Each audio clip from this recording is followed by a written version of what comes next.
Talvez meu relato não seja um daqueles extremamente fortes, suponho, mas ainda assim é uma história que até minha família ouve com receio. Eles acham que é produto do medo, que naquela noite eu simplesmente perdi o controle. Como disse, talvez não seja tão forte, com isso será difícil que acreditem em mim. Se não o fizerem, entenderei. Minha família cresceu em uma vila que cada vez mais se torna deserta. Tínhamos medo de sair às ruas que eram continuamente patrulhadas por criminosos, como acontece em lugares afastados, onde de repente chega um grupo de crime organizado e toma o controle. Por isso nos mudamos para a capital, meus pais, meus irmãos e eu. Lá na capital, já nos esperavam todos os meus tios que, assim que meus avós morreram, deixaram minha cidade. Nós éramos os únicos da família que permanecia lá. Fizemos isso até quando pudemos. Pouco depois, algo aconteceu e os criminosos foram embora, mas o dano já estava feito. Aquilo se tornou uma vila fantasma. Restaram apenas um punhado de habitantes, pessoas muito velhas ou muito cansadas para começar de novo em outro lugar. Depois, soubemos que os que ficaram foram se apropriando de nossas terras, que nossa casa estava em ruínas, destruída por pessoas que entraram apenas para acabar com tudo. Eu queria verificar isso, mas nunca houve a menor razão para voltar lá. Até o ano retrasado, mais ou menos por estas datas. Trabalho com um arquiteto que foi encarregado de construir vários depósitos em um vilarejo a 1 hora daquele lugar em que cresci. Já tínhamos ido ver os terrenos, mas houve um problema, uma correção nos limites, e eu tive que ir confirmar se todos os novos dados que tínhamos estavam agora corretos. Ramon, o arquiteto, só confia em mim quando as coisas se tornam complicadas. Então eu tive que ir, mesmo que fosse sozinho. Acabou ficando tarde. Eram 4 da tarde quando ainda estava medindo por lá e percebi que era hora de voltar. Recolhi minhas coisas, carreguei toda a caminhonete e me apressei para retornar. Liguei o rádio. Ouvia uma espécie de estação religiosa. Era a única que eu conseguia mais ou menos sintonizar. Caso contrário, estaria em completo silêncio, pois meu telefone também não tinha sinal. Assim comecei a dirigir de volta para casa. Quando peguei a estrada, percebi o quão perto estava da minha antiga vila. Se o que me disseram era correto, não seria um problema ir e ver o que havia acontecido com o lugar onde cresci. Era a única vez que estaria por lá com tempo para dar uma olhada no que quer que fosse agora. Não resisti à curiosidade. Queria ver, arriscar que meu coração se partisse. Infelizmente não estava preparado para o que encontrei. Aquilo parecia completamente abandonado. A única coisa que parecia funcionar era a mercearia de Dona Conceição. Achei incrível. Se restassem 3 ou 4 famílias já era muito, pois não se via ninguém. Do que a pobre Conceição vivia se não havia mais ninguém para vender? Talvez auxílio, pensei. Certamente os que permaneceram no lugar eram aqueles que podiam plantar sua comida, que tinham animais de fazenda. Fui cumprimentá-la e ela não me reconheceu. Não me ofendi. Comprei alguns biscoitos de polvilho que depois percebi que estavam vencidos há 2 anos. A pobre mulher mal tinha forças para espantar as moscas. Disse-lhe que eu tinha morado lá quando era pequeno. Ela disse que sentia muito que eu tivesse que voltar. Comecei a perguntar sobre meus amigos, sobre as pessoas do lugar, e a resposta era sempre a mesma. Ou tinham ido embora, entrado no tráfico, ou estavam mortos. Até que perguntei sobre Justino. Ele ainda estava por lá, na mesma casa de sempre. Por algum motivo isso me alegrou o coração. Justino era um colega da escola, do primário. Não era meu amigo, mas fui muito cruel com ele naquela época. Zombávamos dele por ser pobre, embora todos nós fôssemos, mas acho que era porque ele não se envergonhava. Ele não pedia à mãe sapatos que ela não podia comprar, não remendava a calça quando se rasgava. No 6º ano ainda usava a mesma que usava no 3º, rasgada e já acima dos tornozelos. Sempre os chamávamos de pula-brejo. Eu pensava muito nele, falando com minha psicóloga sobre aquelas coisas que não conseguia superar, do que me fazia sentir culpado, embora eu fosse uma criança quando fui cruel com ele. Aquela era a desculpa perfeita para visitá-lo, cumprimentá-lo e, claro, oferecer desculpas. O lugar me pareceu muito menor do que eu lembrava. As ruas que foram um campo de futebol agora pareciam estreitas, mas pude me ver ali por um momento, anos atrás, jogando com meus amigos quando o lugar estava vivo. Já não restava nada. As casas estavam arruinadas, sem telhado. Passei pela escola, pelo que um dia foi a escola. Depois peguei aquele caminho que passava entre as árvores para terminar no campo e, ao final, em uma casinha, a de Justino e sua mãe. O campo estava mais abandonado que a vila. A plantação de milho parecia mais alta que eu. Ao longe vi um espantalho. Achei curioso que estivesse vestido de mulher. Parecia que fazia muito tempo que nenhum carro entrava por lá. No meio daquele caminho o mato era muito alto, mas apenas no meio. Deixei minha caminhonete vários metros antes para chegar caminhando, para não assustá-los. Justino saiu surpreso. Estava igualzinho, e reconheci aquela cara de susto ao me ver, embora agora ele provavelmente não tivesse ideia de quem eu era. O cumprimentei e disse meu nome. Ele ficou intrigado por um momento, como se perguntasse por que eu estava ali. Disse que tinha visitado o lugar para ver o que restava da minha casa, que Dona Conceição tinha me dito que ele ainda estava ali. Não entendo por quê, mas ele ficou feliz em me ver. Parecia que gostava de ter alguém mais ali com ele, que alguém se lembrasse de que ele existia. Ele me convidou a entrar e aceitei, ainda surpreso com sua amabilidade. Era como se ele não se lembrasse de quem eu era, de como o tinha tratado. Perguntei se ele se lembrava bem de mim e ele disse que sim. Até me contou sobre aquela vez quando ele e sua mãe derrubaram uma caixa de verduras que levavam. Todos riram. Eu fui o único que decidiu ajudá-los e os acompanhei até sua casa, carregando nos braços todas as verduras que pude. Foi curioso porque eu não lembrava disso, e essa foi a única memória que ele guardava de mim. Ele pegou uma garrafa de cachaça e aceitei um gole. Disse que só um porque eu dirigiria de volta à cidade, mas aceitei o segundo quando uma chuva começou. Disse que esperaria, que não sairia na tempestade, e ele serviu a segunda dose. Sentamo-nos em sua entrada para ver a chuva cair. O vento estava forte naquele finalzinho de tarde. Sabia que ia chover e até tinha visto o tempo se formando, mas não liguei. Estava prestes a dizer algo, mas Justino ignorou, então fiz o mesmo. Pelo menos tentei fazer. Sem perceber, já eram 7 da noite. Continuamos bebendo e perguntei a Justino se ele não lembrava do quanto fui mal com ele, como zombava junto aos outros. Ele disse que sim, mas que há muito tempo tinha decidido deixar isso para trás, nos perdoar. Ele deixou de ter raiva de nós quando encontrou Chicão, o pior de todos, um suposto amigo que na verdade nos causava dor de cabeça. Eu não sabia o que tinha acontecido com ele, então perguntei onde ele o encontrou. Naquele momento pensei que ele estava prestes a me contar uma história normal, que o mais mente fraca dos seus amigos você acaba encontrando nas ruas um dia, às vezes pedindo dinheiro nas calçadas, perdido nas drogas.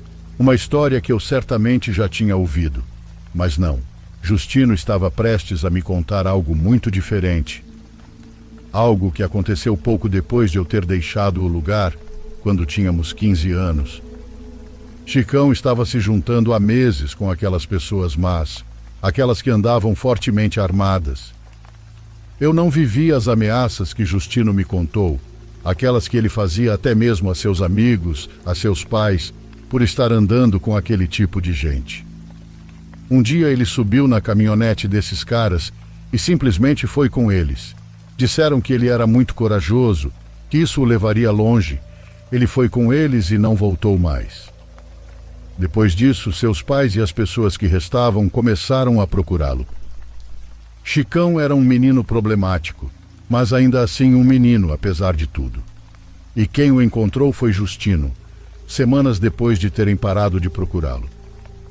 Ele tinha ido quase na saída da cidade, onde ainda tinha família, onde sempre havia algo de comer para eles, quando ele e sua mãe já não tinham nem farinha com água para comer. De volta com sua sacola, decidiu cortar caminho pela mata. Pode dar medo, mas não a pessoas como ele, acostumadas a percorrê-la à noite. Além disso, ele estava com seu cachorro, mas de repente este começou a chorar, a latir para algo à frente. Justino levava uma lanterna que achou no lixo. Ele apontou para cima, para as árvores, para onde seu cachorro continuava latindo. Lá estava pendurado o que restava de Chicão, pendurado por uma perna, disse Justino. Parecia que estava ali há semanas. Sem entrar em detalhes, ele me disse que Chicão foi torturado da forma mais cruel que você possa imaginar. Quem fez o que fez com ele nem humano era mais. Doeu muito vê-lo assim. Justino disse que naquele momento percebeu o quão frágeis todos nós somos e que no fundo éramos todos crianças assustadas, mesmo quando fomos tão maus com ele. Por mim, tudo está perdoado, só falta você se perdoar, ele me disse enquanto tomava mais uma dose. Dessa vez ouvi algo que claramente era um choro, parecia vir do milharal. Perguntei se estava tudo bem e ele disse que sim, mas que era melhor entrarmos porque já estava esfriando. Ele tentou abrir outra garrafa, mas eu disse que não, que estava bem assim, que preferia um café para poder sair dali assim que a chuva acalmasse.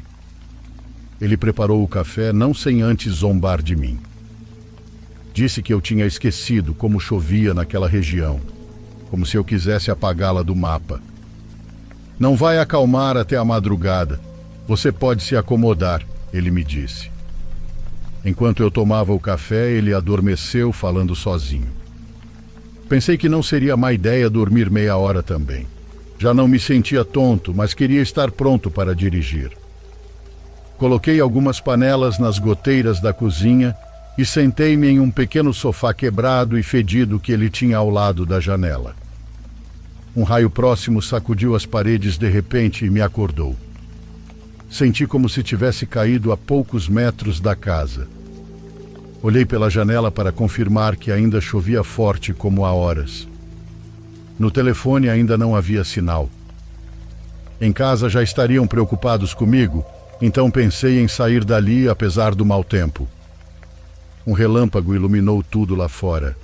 Ao longe, pelo caminho por onde eu tinha vindo, entre o milharal, pude ver alguém se aproximando. Era uma silhueta pequena e encurvada. Talvez eu só tivesse imaginado, pensei, mas um novo relâmpago a revelou novamente, se aproximando. Justino, Justo, acorda. Alguém está vindo, eu disse, mas ele ainda estava dormindo profundamente. Voltei para a janela. Aquela pessoa já estava a uns 40 ou 50 metros, o que me permitia vê-la só um pouco ainda na escuridão. Achei que vi um avental xadrez como o que tinha visto no espantalho. Não podia ser possível. Ajude-me. Abra que está chovendo muito. Pensei reconhecer a voz por um momento. Meu Deus, era apenas a mãe do Justino. Quem sabe de onde ela vinha àquelas horas? E eu fui um tolo que nem sequer perguntei por ela. Certamente vinha de outra cidade, de sua família. Me apoiei na porta. Estava prestes a abrir. Mas o choro que havia rondado por tanto tempo ressoou novamente na minha cabeça. Estava lá fora, algo estava lá. A casinha não tinha luz, então às escuras, procurando Justino, finalmente o encontrei. Disse-lhe que sua mãe havia chegado, que deveríamos sair para ajudá-la. Essa não é minha mãe. Minha mãe morreu há anos, não abra a porta. Ela sempre vem, mas logo vai embora. Levei alguns segundos em silêncio para assimilar o que ele acabava de dizer. Aquilo não fazia sentido nenhum em minha mente. Perguntei a Justino se eu poderia dar uma olhada, se eu poderia vê-la. Ele respondeu que não recomendava. Mesmo assim, me aproximei da janela. Pela fresta da cortina consegui vê-la, embora estivesse muito escuro. Ela parecia olhar para dentro, parecia estar esperando que eu olhasse, mas não podia ser. Era a mãe dele, tal como eu me lembrava. O que é isso? Por favor, explique o que é. Perguntei desesperado a Justino, que me deixou falando sozinho. Ele disse que eu tentasse dormir um pouco, que não saísse, que não abrisse a porta e estaríamos bem. Ela chora um pouco, me disse, e depois vai embora. Sentei no chão, o mais longe possível da porta. Justino voltou a dormir. Com os minutos e depois as horas, adormeci também. O choro parou de ser ouvido. A chuva foi acalmando pouco a pouco, então adormeci. No chão, encostado na parede, o som da porta me acordou. Talvez eu não tenha escutado bem, mas então ouvi novamente. A porta se abriu. Justino acordou assustado. Eu não conseguia me levantar. O medo me congelou completamente, no entanto nada entrou. Lá fora havia apenas silêncio. Nós dois nos levantamos para verificar. Tudo parecia estar bem. Olhei para o relógio. Passavam das 4 da manhã. Disse a ele que era hora de ir embora. O céu estava completamente limpo. Justino não me respondeu nada. Agradeci por tudo. Pedi desculpas novamente e caminhei até minha caminhonete. Pude notar enquanto andava que aquele espantalho estava de novo no meio do campo. Definitivamente estava vestido como aquilo que se aproximou durante a noite. Naquele momento, o que mais queria era me afastar dali, daquela casa, daquele campo, de Justino, do que parecia ser a mãe dele. Saí para a estrada e finalmente parei na cidade vizinha. Precisava de um café, mas a loja ao lado do posto de gasolina só abriria em 1 hora. Então me recostei para esperar. Recostei na caminhonete, fechei os olhos.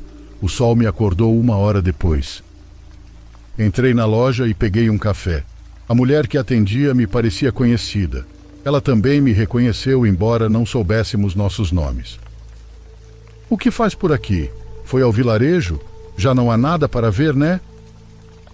Definitivamente não, respondi. Mas passei a noite lá.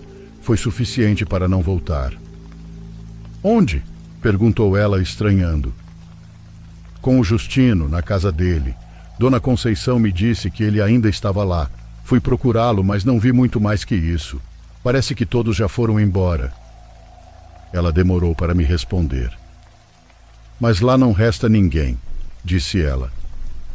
Eu não soube o que responder. Certamente ela não sabia que ainda havia algumas famílias lá. Ela jurou que estava certa do que dizia. Então tudo o que precisava fazer era dirigir de volta a alguns quilômetros. Eu tinha certeza que Justino ainda estava lá, que Dona Conceição ainda está lá. Comi o polvilho vencido que ela me vendeu. Mas eu não tinha nada a provar.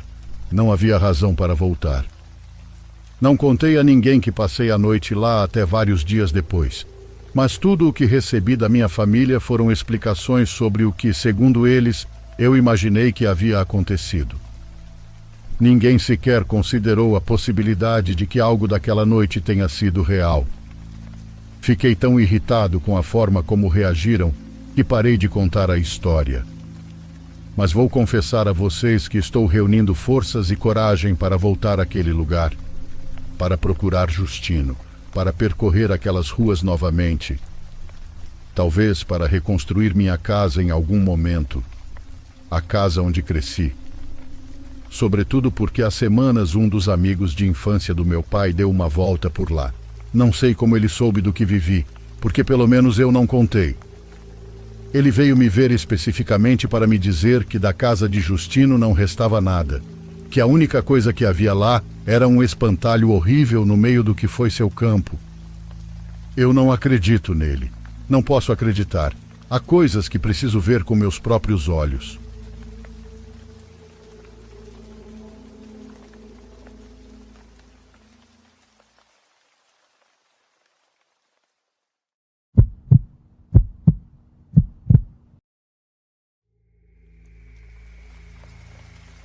Por anos trabalhei para minha tia em uma floricultura em frente a uma funerária em 1980. Eu trabalhava de madrugada vendendo arranjos florais para pessoas que chegavam tarde e tristes para velar seus mortos, às vezes com lágrimas nos olhos, outras vezes quase obrigadas, como se visitassem alguém que não lhes importava tanto. Durante o tempo que trabalhei lá, vi muitas coisas, algumas mais estranhas que outras, mas o que aconteceu em uma noite de tempestade, exatamente como esta que ocorre hoje enquanto relato, ficou muito marcada na minha memória. Uma recordação que sei que levarei comigo para o túmulo. Naquela noite estávamos minha colega Magda e eu. Gostava quando não tinha que ficar sozinha. Nos fazíamos companhia e víamos a madrugada passar juntas. Chovia tanto que mal conseguíamos ver a funerária em frente, que parecia estar completamente às escuras, como se não houvesse velório naquela noite. Vai ser uma noite lenta, disse Magda. Não há movimento algum. Tínhamos outras funerárias próximas, mas com aquele clima, parecia estranho que alguém fosse aparecer. Fechamos a porta quando o vento começou a empurrar a chuva para dentro da loja. Nos colocamos a conversar no balcão enquanto eu trabalhava em alguns arranjos. Algo naquela atividade de cortar caules e flores, de fazer os arranjos, me acalmava. Concentrei-me na conversa de Magda enquanto cortava e cortava, sem pensar, de forma automática. Ela me contava o quanto noites como aquela a aterrorizavam, lembrando-se de quando era criança e tinha que ficar sozinha com seus irmãos mais novos. Ela tinha 12 anos, mas era a mais velha e tinha que cuidar deles enquanto seu pai trabalhava. Contava-me que sempre a alertavam que, escondidas entre a chuva e a noite, havia coisas más que aproveitavam para se aproximar de onde normalmente não podiam. Alguém bateu na porta e nos tirou das histórias de repente. Era uma senhora de preto, com um véu que mal deixava ver seu rosto. Não era incomum que algumas pessoas ainda se vestissem assim, com costumes de outros lugares. Abri a porta para ela e coloquei um tapete para que se secasse ao entrar. Quando abri, junto com a senhora entrou um frio que nos congelou até os ossos. A senhora entrou encharcada. Ficou parada sem dizer nada e perguntamos como podíamos ajudá-la. Sem dizer uma palavra, ela foi até um dos cantos da loja, onde estavam as coroas de flores mais bonitas. Magda e eu ficamos perto do balcão. Aprendemos que, em momentos como aquele, há pessoas que não gostam que um vendedor as siga pela loja, preferem escolher com calma o arranjo que vão levar. Outras, no entanto, precisam que praticamente coloquemos algo em suas mãos, qualquer coisa. Aquela senhora, pelo que percebi de relance, parecia ser do tipo que não queria falar. A chuva aumentava, mas vimos uma carroça passando devagar que parou em frente à funerária. Parecia que haveria movimento, afinal. Magda caminhou até a entrada para ver melhor. Um relâmpago que caiu muito perto de nós iluminou por um momento as pessoas dentro. As duas usavam chapéu, apesar da chuva. Notamos que a carroça era muito velha. Eu nunca tinha visto uma assim. Perdão, senhora. A senhora tem algum serviço na funerária em frente? Perguntei enquanto continuava com os olhos fixos na carroça. Queria perguntar se havia algo especial acontecendo naquela noite, investigar sutilmente, mas ela não respondeu. Magda e eu viramos quase ao mesmo tempo para a senhora, mas ela já não estava mais lá. Quando vimos que a loja estava vazia, ouvimos movimento na parte de trás, no quartinho que usávamos como depósito. Apesar de termos que ir e verificar por que aquela senhora tinha ido para lá, nem Magda nem eu nos atrevíamos a dar um passo. O depósito estava completamente escuro, não sabíamos se ela estava nos esperando, se era perigosa. Magda criou coragem de repente e, sem pensar, gritou em voz alta que não podia estar ali, que estava procurando encrenca. Ela entrou rapidamente, acendendo a luz, e eu esperava do lado de fora, sem poder me mover, sem ver o que estava acontecendo lá dentro. Vitória, venha! Ouvi a voz dela me chamando. Entrei com ela, mas não havia ninguém lá. Aquele quartinho não tinha porta, não havia como a senhora ter saído. Naquele momento percebemos que a senhora entrou muito molhada, mas não havia uma única gota de água no chão. Saímos dali, olhamos para o outro lado da rua, na chuva cada vez mais intensa, e a carroça já não estava mais lá, mas havia 3 figuras paradas na calçada em frente, aparentemente nos olhando. Eram 2 homens altos de chapéu, e no meio deles, uma mulher de véu preto. Posso jurar que era a mesma mulher que esteve conosco momentos atrás. De repente, eles atravessaram a rua em nossa direção. Magda correu para a porta, colocou o letreiro de fechado e eu só consegui abaixar as cortinas e apagar a luz. As 3 pessoas se posicionaram em frente à porta, mal perceptíveis atrás da nossa cortina. Lá fora também estava escuro. Magda pegou o telefone e ligou para a dona da floricultura. Minha tia não se importou em acordá-la no meio da noite. Era uma emergência, e ela nos disse para ligarmos a qualquer hora se algo acontecesse. Mas parecia que ela não entendia o que estava acontecendo.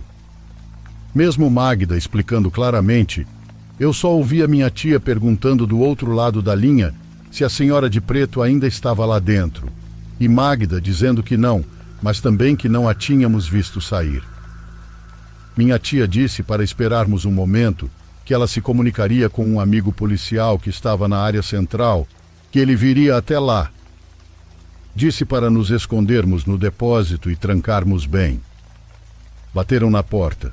Uma das 3 figuras bateu na porta.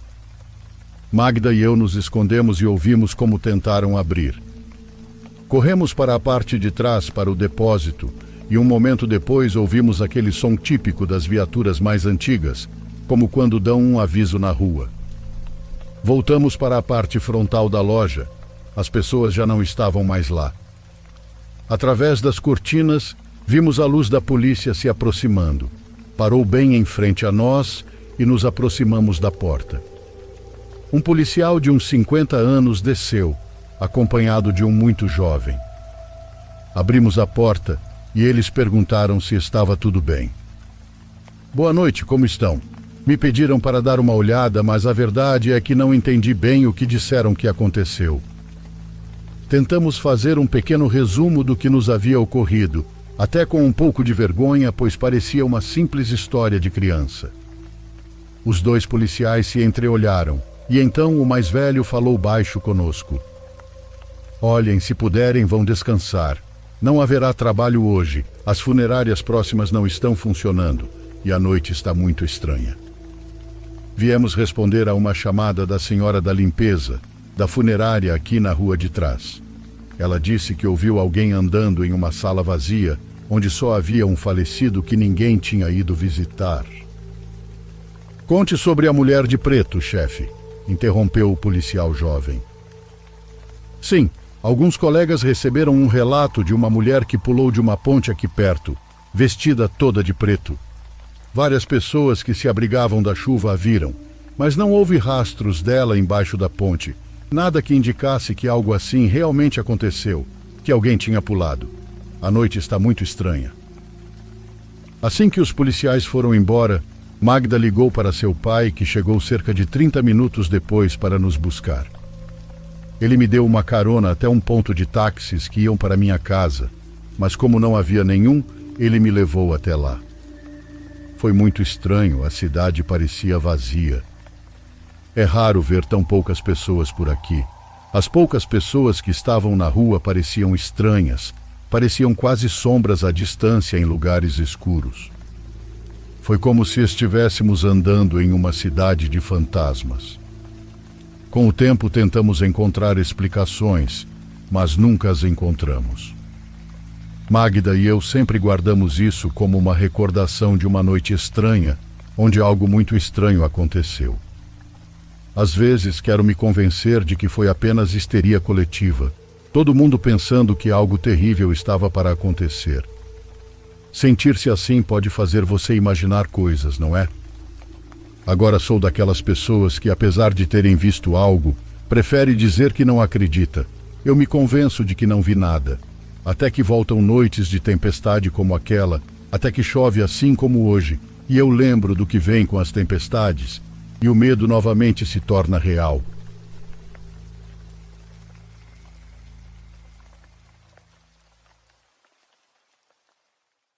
Por favor, curta e se inscreva se você estiver gostando. Agora continuamos.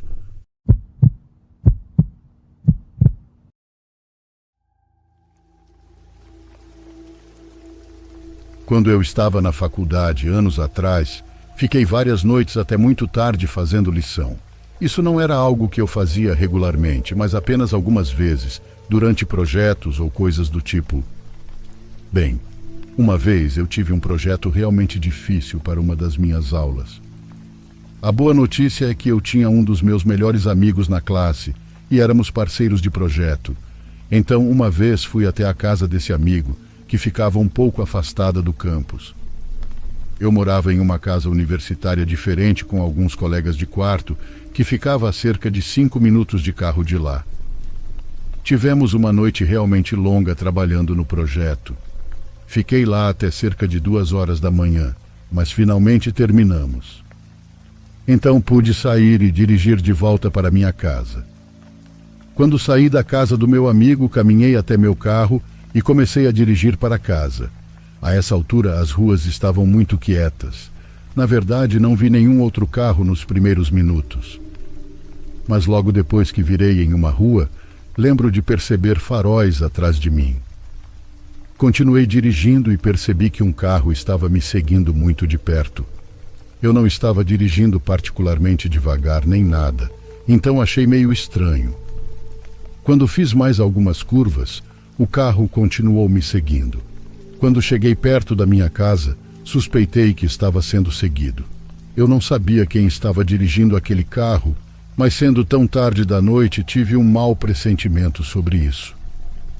Quando cheguei na minha rua, comecei a encostar no lado da estrada, meio que em frente à minha casa. Não tínhamos uma entrada para carros, então você tinha que estacionar na frente. Encostei, e quando fiz isso, vi que o carro atrás também estava encostando. Eu sabia que não era nenhum dos meus colegas de quarto. Pensei em sair do carro e entrar em casa, mas decidi não fazer isso. Ao invés disso, apenas fiquei sentado dentro do carro e esperei para ver o que o carro logo atrás faria. Dentro de alguns segundos, a porta do motorista se abriu. Olhei no meu espelho e vi um homem sair e começar a caminhar na minha direção. Eu não reconheci esse cara e não tinha ideia de quem ele era. Ele estava caminhando em um ritmo rápido diretamente até mim, no lado do motorista. Tive um mau pressentimento sobre isso, e bem quando o homem estava prestes a alcançar minha porta, pisei no acelerador. Pelo espelho vi o homem começar a correr de volta para o seu veículo. Eu sabia que tinha que ser rápido, então fui até o fim da minha rua, e então virei à direita. Depois virei rapidamente à esquerda em outra rua residencial. Consegui ganhar uma boa distância dele, e não conseguia vê-lo atrás de mim, mas também sabia que éramos praticamente os únicos 2 carros dirigindo agora, então continuei acelerando para me afastar. Virei em mais algumas ruas e então havia um posto de gasolina. Entrei no estacionamento do posto e fui para a parte menos usada com algumas vagas de estacionamento. Depois de estacionar, desliguei os faróis e esperei verificando meu celular, mas estava sem bateria há horas. Eu podia ver algumas ruas residenciais próximas e alguns momentos depois, meio que vi um carro passando. Acho que era o cara, pois não demorou 5 minutos para que eu ouvisse um som de tiro. Continuei esperando lá no estacionamento do posto por mais 20 minutos, e ninguém apareceu, então suspeitei que ele havia atirado para cima e não em alguém. Felizmente ele não foi até o posto de gasolina. Depois de tudo isso, liguei meus faróis e dirigi cuidadosamente de volta para casa. Conhecia bem o caminho de volta para minha casa, e realmente não queria que o cara me visse. Consegui voltar e estacionei, então entrei rapidamente. Felizmente o carro não voltou. Sempre me perguntei, no entanto, por que ele me seguiu, o que ele queria de mim e por que atirou. Quero dizer, eu nem sei quem era o cara. Não tinha dinheiro e meu carro era velho.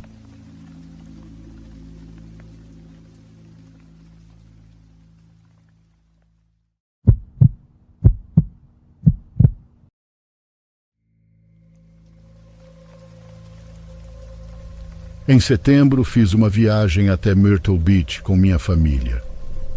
Éramos eu, minha mãe, minha irmã, o marido dela e seus 2 filhos. Tínhamos usado meu carro e o carro da minha irmã e do meu marido para transportar tudo. Tínhamos alugado uma casa de praia por pouco mais de uma semana e nos divertimos muito. Eu estava no meio de um momento difícil na minha vida e estava lutando entre empregos. Tendo acabado de começar 2 novos empregos, eu estava com pouco dinheiro e preocupada em fazer o pagamento do meu carro em dia e coisas do gênero. Então optei por voltar para casa 2 dias mais cedo para tentar trabalhar mais horas. Minha família expressou estar nervosa porque eu planejava sair depois do jantar e dirigir durante a noite para chegar em casa. Eu os consolei dizendo que ficaria bem acordada a noite toda e iria direto para casa e só pararia para abastecer e comer quando necessário. Sou uma excelente motorista, mas um pouco impaciente, então costumo ir até que seja absolutamente necessário parar e fazer uma pausa. No entanto, esta seria uma viagem de 12 horas e eu sabia que precisaria de pausas. Então fiz questão de parar em todas as paradas para pelo menos sair e me alongar. Estava passando pela Virgínia Ocidental. Tenho certeza de que vocês sabem como paradas para descanso podem ser isoladas à noite, especialmente quando você está atravessando as montanhas. Parei em um centro de visitantes porque eles anunciavam que havia uma lanchonete de fast food e eu tinha muito que ir ao banheiro. Isso era muito tarde da noite, entre 1 e 3 horas da madrugada. Parei e percebi que os prédios com fast food estavam fechados, então dei a volta no estacionamento e estacionei sob um poste de luz em frente ao centro de visitantes para poder usar o banheiro. Saindo pela porta, demorei a calçar os sapatos para entrar. Depois de olhar em volta e não ver nada fora do comum, verifiquei meu telefone e peguei minha carteira antes de me levantar, certificando-me de que a buzina do meu carro tocasse para sinalizar que minhas portas estavam trancadas. Caminhando em direção ao centro, vi um homem com um moletom branco parado na beira da calçada. Não pensei muito nisso até olhar por cima do ombro e ver que ele estava me observando entrar. Por alguma razão, olhei para a minha esquerda quando me virei para frente e notei outro homem sentado nos bancos que ficavam do outro lado dos arbustos altos e finos. De repente pensei, não. Entrei, fiz xixi e antes de sair do banheiro liguei para minha amiga, já que meu marido estava no trabalho. Por mais idiota que fosse, porque ela estava a umas boas 4 a 6 horas de distância, eu simplesmente me senti segura ao fazer isso. Expliquei rapidamente a minha situação e fiz com que ela ficasse ao telefone comigo. Comecei a sair e não consegui mais ver o homem na frente da calçada. Olhei para a direita e vi os 2 homens parados ao lado de um banco. Olhando para frente, vi um casal entrando para provavelmente usar o banheiro também. Tive o impulso de pedir-lhes que caminhassem comigo, mas minha paranoia surgiu porque eu sabia que algo estava errado em algum lugar e não perguntei, pensando que eles poderiam conhecer os homens.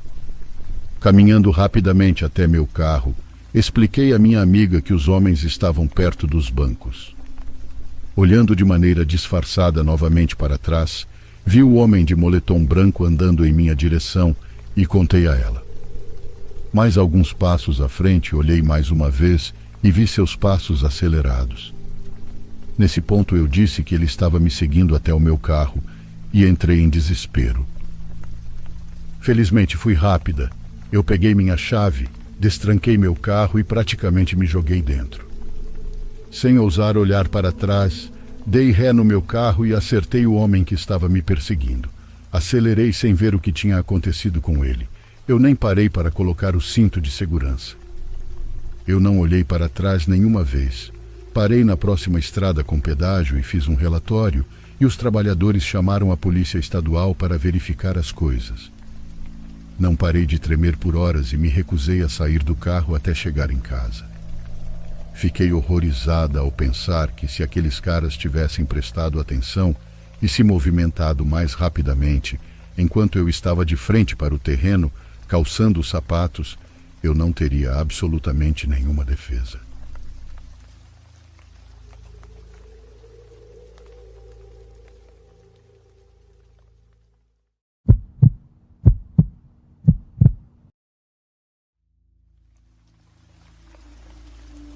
Quando criança, desde que me lembro, a ideia de dormir sozinho me aterrorizava. Toda a minha família sabia disso. Era uma sensação que simplesmente não me abandonava. Felizmente, sempre tive meus irmãos em casa, porque, sério, era um medo completamente irracional que me paralisava. Sempre que havia alguma possibilidade, mesmo que distante, de ficar sozinho em casa, eu ia parar na casa de um parente. Quando cresci, quando tive meu primeiro emprego, finalmente fui morar longe da casa dos meus pais, mas ainda assim nunca sozinho. Sempre tive ao meu lado colegas de quarto. Quando meu colega foi embora, voltei para a casa dos meus pais por um tempo e mais tarde tive a sorte de ter uma namorada que sempre entendeu essa estranha fobia que eu tinha. Fui morar com ela e ela sempre me apoiou. O irmão dela morava muito perto do nosso apartamento e quando ela precisava sair, dizia para ele ficar em casa. Não sei sob quais pretextos ou o que ela deve ter inventado, mas ele sempre ficava na sala jogando videogame comigo até muito, muito tarde da noite. Também tenho que esclarecer que na minha casa, quando eu era criança, nunca me explicaram a origem desse medo, mas sempre fizeram o possível para cuidar de mim. Eles nunca agiram como se fosse algo irreal ou absurdo, de forma alguma. Isso sempre me fez acreditar que devia haver algum motivo, mas se eu soube disso em algum momento da infância, já não me lembro. Há algumas semanas recebemos uma ligação que nos acordou alarmados. Como sempre, um telefonema à meia-noite é preocupante. Era a mãe da minha namorada. Seu irmão havia sofrido um acidente e não sabiam como ele estava. Eles nem sabiam para qual hospital o haviam levado. Ela só sabia o pouco que um policial lhe contou via chamada. Minha namorada sabia em que área seu irmão estava, como sempre, e naquele momento saiu de casa para ir procurar o irmão junto de sua mãe. Claro que me ofereci para ir com ela, mas nosso carro é daqueles bem pequenos para 2 pessoas. Então, se eu fosse, só iria atrapalhar. Então eu fiquei. Ela saiu tão rapidamente que eu não percebi, até que o silêncio do apartamento se encheu, e nisso tomei conta que eu estava sozinho, que muito provavelmente passaria aquela noite completamente sozinho naquele lugar. Era tarde demais para ir à casa dos meus pais ou ligar para alguém. Senti que, de alguma forma, talvez a vida me havia levado àquele momento, para enfrentar minha fobia, para superá-la naquela noite. Então eu fiz isso. Fingi que não estava com medo. Fiquei esperando que o irmão da minha namorada estivesse bem, que o encontrassem logo, que tivesse sido um mal-entendido. Tentei adormecer e não pensar, não insistir no medo até conseguir. Meus olhos se fecharam completamente. Meu corpo parecia feito de chumbo preso na cama, sem conseguir me levantar. Depois de não sei quanto tempo a porta foi ouvida. Minha namorada havia chegado, pensei. Queria abrir os olhos, perguntar se estava tudo bem, se haviam encontrado o irmão dela, mas não consegui. Estava muito cansado. Eu não conseguia me levantar ou abrir os olhos. Eu só conseguia ouvir e sentir a cama. Eu estava acordado, estava consciente. Minha mente estava, mas meu corpo não. De repente, a pessoa ao meu lado se aproximou. Senti o tecido como se estivesse usando um suéter muito velho, duro e rígido. Então senti um cheiro horrível, como lixo, e meu nariz começou a escorrer. Eu ouvi tudo, ouvi como aquela pessoa ao meu lado estava respirando com dificuldade, como suas mãos se mexiam sob o colchão. Minutos se passaram, horas se passaram, isso durou quase a noite toda. Eu dormia por alguns momentos e então percebia novamente que havia alguém comigo. Quando essa pessoa saiu do quarto, fechou a porta e eu fiquei ali, imóvel, sem conseguir me mover, sem conseguir reagir, sem conseguir abrir os olhos.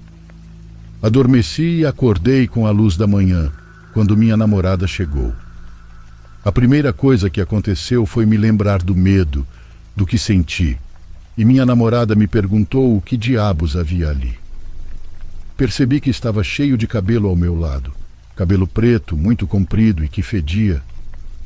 Ela me perguntou de onde tinha vindo, e eu expliquei o que tinha visto, o que senti durante aquela paralisia. Mesmo eu tentando explicar, minha namorada ficou com raiva. Não fazia sentido alguém entrar em nossa casa e deixar aqueles cabelos, mas ela não queria ouvir. Ela gritou comigo, gritou de uma forma que eu nunca tinha visto antes. Parecia que não era ela. Ela me pediu para sair de lá e acabei voltando para a casa dos meus pais, para o meu quarto, pelo menos por alguns dias em que minha namorada pudesse, não sei, cair na real. 3 dias depois ela veio me procurar em minha casa.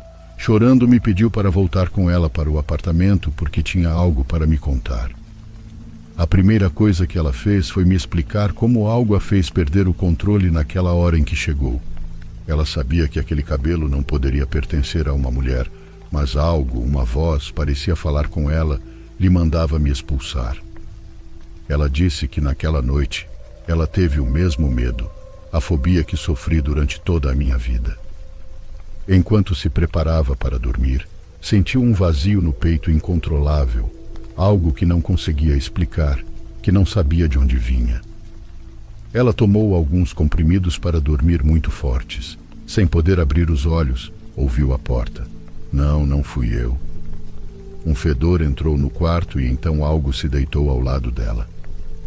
Ela tentou abrir os olhos, mas não conseguia, até que finalmente aquela coisa se levantou. Ela conta que conseguiu abri-los um pouco, que sua visão estava embaçada, mas ainda assim conseguiu ver alguém saindo do nosso quarto. Então, antes de dormir, enquanto pensava por um momento em falar comigo para ir até lá, aquela voz em sua cabeça começou a falar com ela. Dizia que ela não precisava de mim e que tinha que dormir. Pela manhã, quando acordou, notou que o outro lado da cama estava cheio daquele mesmo cabelo preto. Mas muito, muito mesmo, como se metade do cabelo daquela mulher tivesse caído. Ela não me procurou, mas não ia ficar lá mais uma noite sozinha. Então foi até a casa da mãe, onde o irmão estava se recuperando do acidente, algo que não foi tão grave. Mas mesmo estando na casa da sua mãe, algo aconteceu no nosso apartamento. E no dia seguinte, vários vizinhos escreveram-lhe no WhatsApp. O nosso quarto tem uma janela que dá de frente para outro apartamento no mesmo andar. E naquela noite, todo o prédio ouviu uma porta se abrindo e fechando incessantemente a noite toda, vindo do nosso apartamento. Alguns sabiam que naquela noite estava vazio, e 2 vizinhos disseram que viram algo na nossa janela, algo parado ali, olhando para fora. Uma senhora, uma mulher de aspecto sujo, de aparência assustadora, principalmente porque não tinha lábios, não tinha boca. Acabamos pedindo a um padre que era muito amigo do meu pai que fosse até lá, para que a gente tivesse um pouco de tranquilidade, para que tudo o que não deveria estar ali fosse embora. Esse padre me conhece desde que eu era criança e suponho que ele saiba de alguma coisa, pois me pediu para não me descuidar, para não me desapegar de Deus. Ultimamente penso muito no que aconteceu comigo e com minha namorada. Acredito que tem algo preso a mim por alguma razão que desconheço.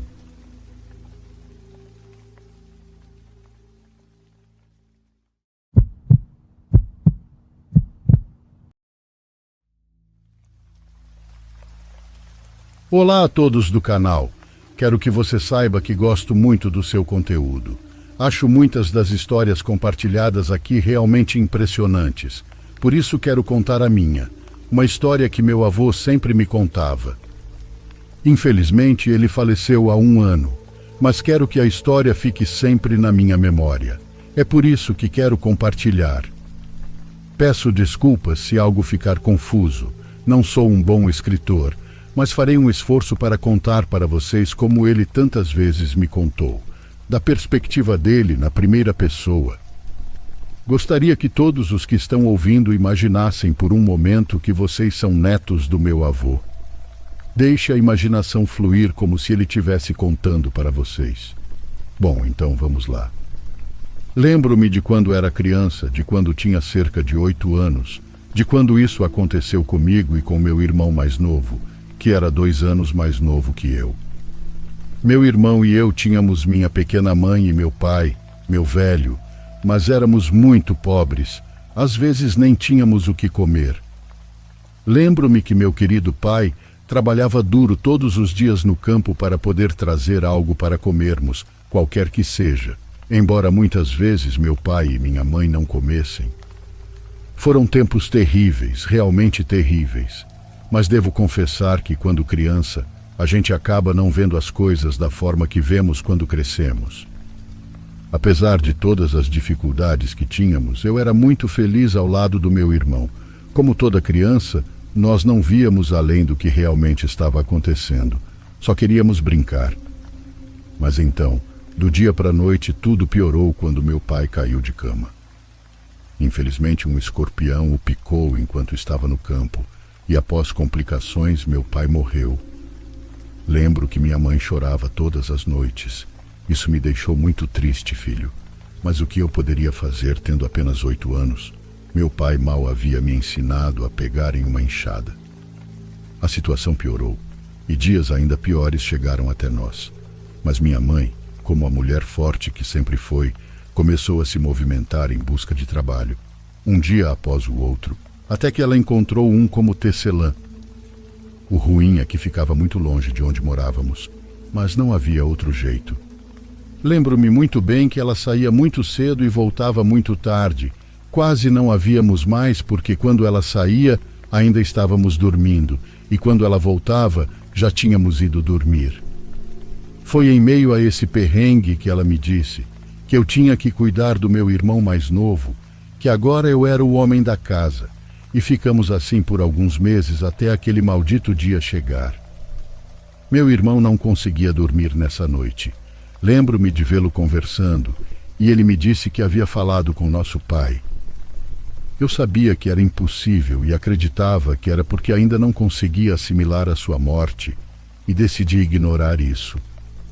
Já estava adormecendo de novo quando ouvi a porta da minha casinha bater, como se tivessem fechado com muita força, quase com a intenção de derrubar.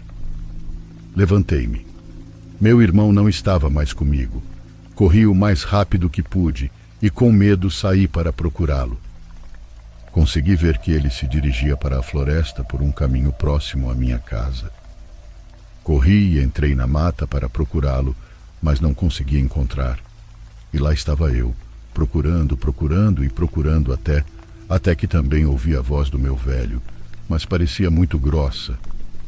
Comecei a seguir aquela voz, e agora eu estava procurando meu pai, e finalmente vi quem estava fazendo aquela voz. Vi uma mulher, o formato de uma mulher negra com cabelos grandes, mas não consegui distinguir seu rosto. Meu irmão estava perto dela, ao seu lado, e eu estava hipnotizado. Gritei com ele e ele se virou para olhar para mim. Lembro-me de tudo muito bem. Você não sabe o tamanho da dor. Posso me lembrar de tudo claramente. Foi minha culpa. A mulher agarrou meu irmão pelo pescoço e o arrastou para a escuridão. Meu irmão gritou comigo para ajudá-lo, mas eu me escondi. Estava tão assustado. Muito, eu tinha apenas 8 anos. Eu não sabia o que fazer. Dói-me pensar que meu irmão pensou que eu o havia abandonado porque não o ajudei. Se eu fosse um bom irmão, deveria ter cuidado dele, e assim não teria vivido a vida toda com essa culpa, com a culpa do meu descuido. Sempre o terei em meu coração, meu querido irmãozinho.